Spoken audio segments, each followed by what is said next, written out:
Namaskaram, all Atmas. To awaken the yogi in you, to build the spiritual strength,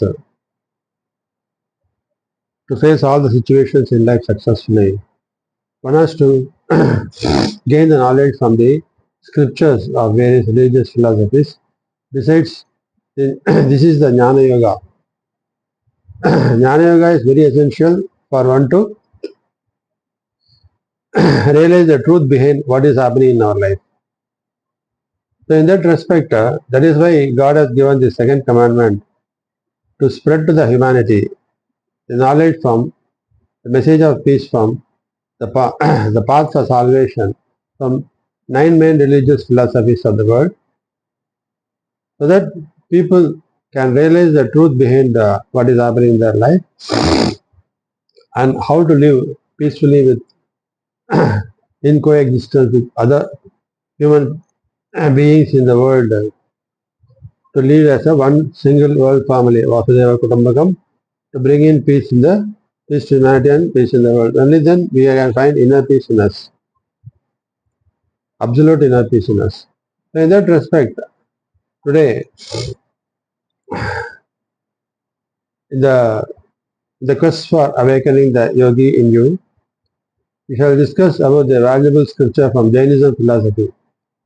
What is right conduct? Without right faith, there is no right knowledge. Without right knowledge, there is no virtuous conduct. Without virtuous conduct, there is no release of karmas. And without release of karma, there is no emancipation. See how all are linked together. So first thing is you should have right faith. Right faith means you should have right faith on God inside you, the Paramatma inside you. That can be awakened. Only when you awaken the yogi in you, the yogic power, when it builds up, then you can realize the God in you. For which you have a perfect right faith in you, that God is in you, that faith will be there. There is no right knowledge. Only when you have that right faith, you will gain right knowledge. Knowledge in the sense, not the book knowledge. Book knowledge is only to a certain extent. What is needed is spiritual knowledge. Spiritual knowledge only can guide you at the right time when you face bad situation in life, how to overcome it. Without right knowledge, there is no virtuous conduct. So, if you want to have perfect good conduct, this divine conduct, divine qualities has to be. What is how to gain divine conduct is to gain the divine knowledge, for which you have the faith in divinity. Without virtuous conduct, there is no release of it. So, only when you have the virtuous conduct, the divine conduct, then what happens when you do your duty, your karmas get released. But if you don't have that virtuous conduct, where you do the work and scold other people, tease other people, create nuisance to other people, so all these things will only accumulate karma rather than release your karma. That's why virtuous conduct, there is no release of karmas. And without release of karma, there is no emancipation. Emancipation means liberation. As the light from crores of burning lamp is of no avail to a blind person, so also the study of numerous scriptures is of no use to a person who has no character. Character is very important. So, even there are crores of burning lamps. There is no use for a blind person, because blind person cannot see anything. Even thousands of crores of lamps are light, you cannot see. So also, even if you know numerous scriptures, if you don't have character, some people say, I know everything, I read all these things, I read Vedas, I read Upanishads, I read all these things. So that ego is there, no. When the ego is there, there is no character. Ego, pride, superiority complex, all these are all negative factors. Yeah, that makes one to have no character. If you don't have character, there is no use of the knowledge, scriptural knowledge or to gain. Even limited knowledge of scriptures is beneficial to a person whose inner eyes are open, just as the light of even one lamp is sufficient to show the path to a person whose eyes are open. So, slightly open your eyes. What is called? So, inner eye. So inner eye leads you to gain knowledge. Inner eye helps you to gain the vision of God. So you don't need to read all the scriptures in the world. A limited knowledge of scriptures is beneficial. Today you can see so many great yogis. They are not educated. They are not. They are not academically educated, but they got spiritual enlightenment because of going inside themselves. They are not read any scriptures. If you see, there are so many yogis in so many hills, Himalayas and all. They never read any scriptures, but all the scriptures, the knowledge, scriptural knowledge, it is well within them because when you go inside and go to God, He gives all the knowledge. That's why Swami Vivekananda says, "Where is the biggest universal library in the world? The biggest universal library is in your heart because Paramatma lies there. If you go and surrender to Him, Paramatma gives the entire knowledge to you. After gaining that knowledge, if you read any scriptures, you find that the same knowledge is already Paramatma has given. Because all those scriptures have come from His Paramatma only. He has made the yogis to know this knowledge and He has shared this knowledge to them, which they have written and brought it as a scriptures. So, even limited knowledge, but provided if you totally surrender, inner eye, once it is just opened, a light of one lamp is sufficient to show the path to a person whose eyes are open. So you should keep your eyes open. In the sense, your your knowledge should knowledge should be there. That is, there should not be any lack of character. If your character is not good, then ego accumulates you. Ego overcomes you. When ego is there, then you cannot open your eyes of knowledge. Then you can't see God in you. The person who is detached does not enjoy the sensual pleasures, although externally he may seem to be enjoying them. So a person who is detached does not enjoy the sensual pleasures, although externally he may seem to be enjoying them. So if you organize a birthday party to your son, they invited all, the family members invited all, and you have given them money to buy cake and order for catering. Hundreds of people came, lighting, everything, all arrangements are done. And all the family members, all the friends and relatives of yours are very happy.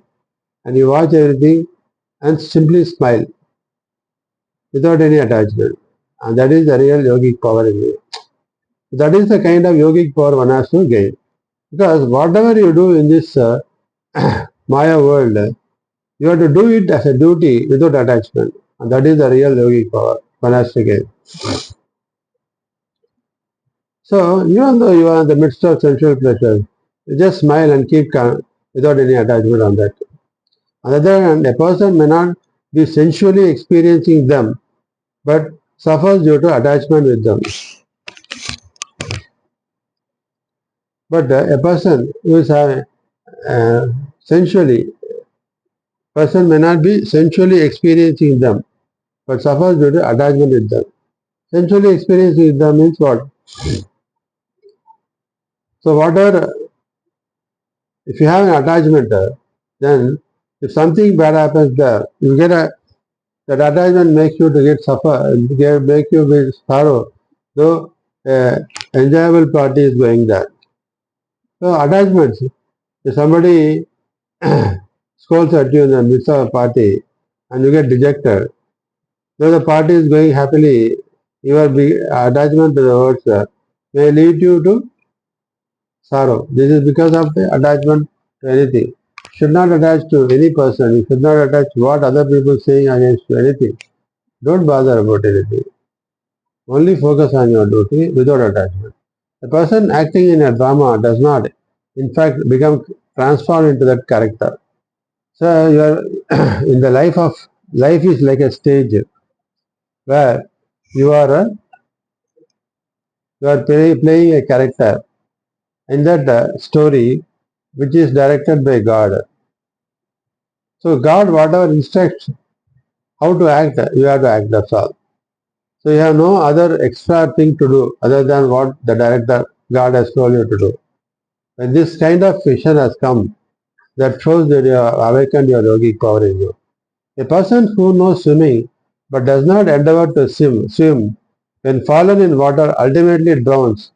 So also a person who knows the path of liberation but does not tread it fails to cross the worldly sojourn. So what it says is a person who knows swimming but he has not practiced and he doesn't want to practice swimming but he knows.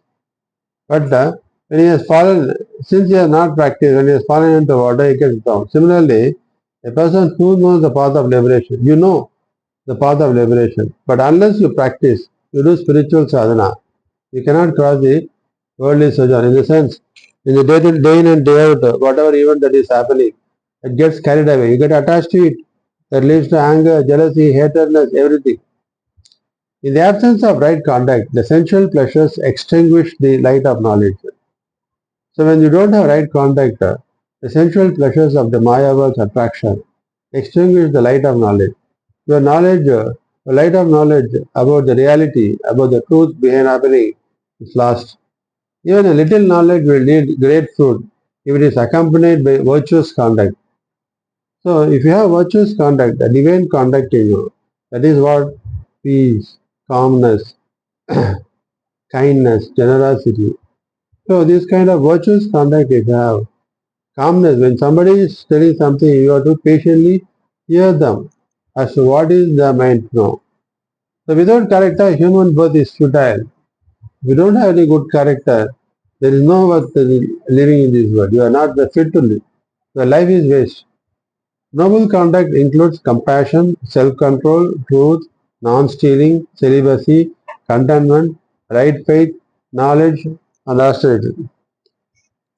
So, what is the noble conduct? The virtuous conduct, which includes compassion. You should have love, universal love to all. Self-control. If you get anger, you should see that you control yourself. Truth, always to speak truth. Non-stealing. You should not steal anybody's wealth because that is accumulation of karma. Celibacy, purity of mind, purity of body. Contentment. So whatever you are having, according to your capacity, according to your knowledge, whatever you are having, be content with it. Don't think of somebody who has grown up and feel jealousy of him and you feel bad about it. No, contentment is needed. Right faith. So right faith on God is very important. And right knowledge and austerity. Austerity in the sense to maintain a simple living, not the extravagant living. Noble conduct is the ladder which leads to liberation. So one who have this noble conduct, this is the ladder to liberation. Renunciation of sensual pleasures is right conduct. What is right conduct? Renunciation of sensual pleasures. So whatever sensual pleasures you get attracted, you should once if you renounce it, I don't want anything. I'm not concerned with anything. And that is the right conduct. Humility is the basis of righteousness. Humility. You should have the righteous path if you want to go, you should have humility. You should love everybody. Some householders are superior to certain monks who falter in self-control, but the self-restrained monks are superior to all householders. Uh, some householders, samsaric people, they are superior to certain monks who falter in self-control. There are some monks who do meditation and everything, but they lose control, self-control. They get anger. Somebody questions them. Somebody asks certain questions which they cannot able to answer. Immediately they get angry. There is loss of self-control. But a self-restrained monk, if somebody scolds him, somebody asks him questions, he remains calm and then he answers their question. Such people are superior to householders. The garb of an ascetic, lion skin, nakedness, matted hair, tonsured head, and other external manifestations do not save a sinful ascetic. The ascetic garb of ascetic, that is, when some people they pose as great sannyasis or great yogis, and they put a lion skin, matted, matted hair, nakedness, and they live in a naked way, tonsuring head, and other external manifestations they show. that other people, outside people, they think he is a great yogi, Siddha, like that. That kind of external manifestation has no value if one is having a sinful ascetic. There are a lot of people, the so-called Swamijis, they put all kind of show, but whoever the common man, innocent people, they come and surrender to him. They misuse them, especially the ladies. There are so many Swamijis we saw involving in lustful activity, rapes and murders, all these things happen. So, one who doesn't have good conduct or good character is cannot gain the real knowledge for emancipation, real knowledge of enlightenment, and cannot go in the path of liberation. That's why one should gain real knowledge, real conduct, and the real character one has to build in. If one awakens the yogic power in them, yogi in them, then naturally the right knowledge, right conduct, everything comes to them. Thank you.